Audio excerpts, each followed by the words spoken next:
வணக்கம் நண்பர்களே. இந்த வீடியோவில் எதை பற்றி பார்க்க போகிறோம் அப்படின்னா, ராயன் படத்தோட ரிவ்யூ தாங்க. என்னன்னா நேற்றே போட்டிருக்கணும். ஆக்சுவலாக நேற்று டிக்கெட் கிடைக்கல எனக்கு. இன்றைக்கி மதியம் தான் கிடச்சிது. பார்த்துட்டு வந்தாலும் சொல்ல நான் பேசிடலாம் அப்படின்னு தான் பேசிகிட்டு இருக்கேன். படம் எப்படி இருந்துச்சு அப்படின்னு கேட்டிங்கன்னா, பட்டாசு தட்டுதுங்க. வேறு லெவலில் இருக்குது படம். எந்த படத்தையும் கம்பேர் பண்ணி இப்படி இருக்குன்னு சொல்ல முடியாது.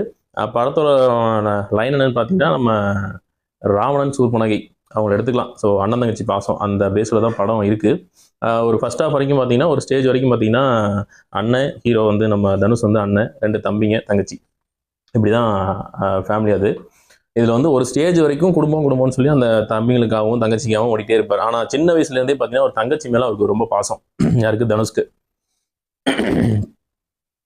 ரொம்ப பாசம். இதில் வந்து இடையில வந்து தம்பிகள் வந்து ஒரு தப்பு பண்ணிடுறாங்க. அதுக்காக தம்பிகளையும் வந்து விட்டு கொடுக்காம இருக்கிறதா அந்த மாதிரி ஒரு மனநிலையில் அவர் இருக்காரு. அதே சமயத்தில் தம்பிகளையும் வந்து அண்ணனை வந்து ஒரு இது பண்ணிடுறாங்க. ஸோ இதுக்காக வந்து தங்கச்சியும் வந்து அப்யூஸ் ஆகுறாங்க.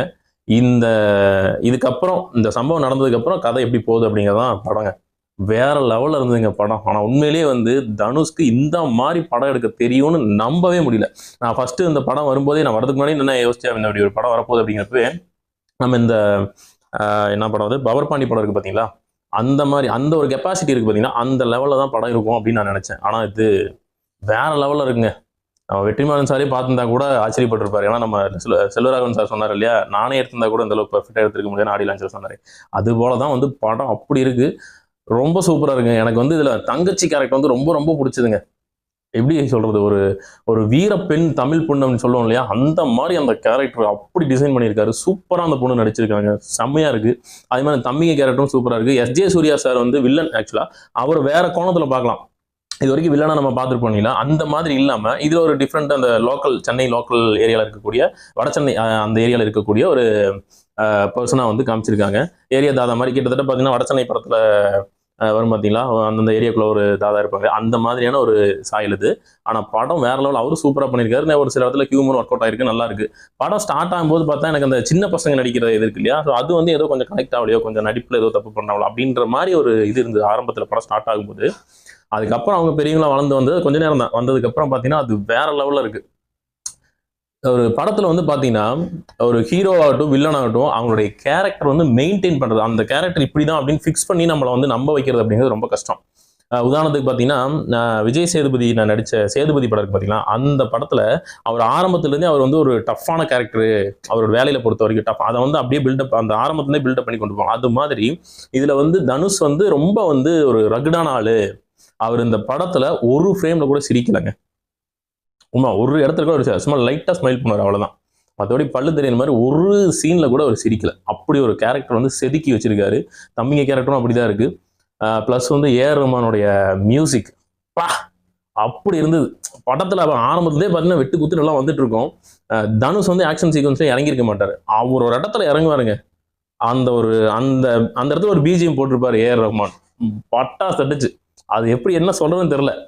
தம்பிங்க 2 பேர், இவர் வந்து மாசா வந்து நிற்கும் போது ஃபர்ஸ்ட் அவர் அப்படியே பின்னாடி அப்படி வரும்போது ஒரு இதுல வேற லெவல். நீங்க படத்தை பாருங்க, ஸ்பாயிலா இருக்கக்கூடாது, அப்படி இருக்கு படம். வேற லெவலில் பிஜிஎம்லாம் பண்ணியிருந்தாரு. எஸ்பெஷலி எனக்கு ரொம்ப பிடிச்சது என்னன்னா இந்த போகி போகி சாங் தான். பாட்டாவே எனக்கு ரொம்ப பிடிக்கும். பாட்டு ரிலீஸ் பண்ணப்போ எனக்கு ரொம்ப பிடிக்கும். பட் படத்தோட பார்க்கும்போது கம்போசிங் அவ்வளோ செம்மையாக பண்ணியிருக்கிறாங்க. கோரியோகிராஃபி வந்து அவ்வளோ அருமையாக இருக்குது. பிரபுதேவா சார் நினைக்கிறேன் அருமையாக பண்ணியிருந்தாங்க. இது வரைக்கும் நம்ம பார்க்காத அளவுக்கு அவ்வளோ பேரை வச்சு செம்மையாக பண்ணியிருந்தாங்க. அந்த பாட்டில் ஒரு ட்விஸ்ட் இருக்குது, நிறையா இருக்குது. அந்த பாட்டு முடியும்போது ஒரு பெரிய ட்விஸ்ட்டு, அதுக்கப்புறம் அடுத்து அப்படியே கிளைமேக்ஸ் போயிடும். வேற லெவலில் பண்ணி வச்சிருக்காருங்க தனுஷ். ஆனால் அவருடைய நடிப்பு நம்ம சும்மா சொல்லக்கூடாது, அருமையாக நடிச்சிருக்காரு. அந்த கேரக்டர் இப்படி தானே இப்படி தான் அப்படிங்கிற மாதிரி சூப்பராக நடிச்சிருக்காரு.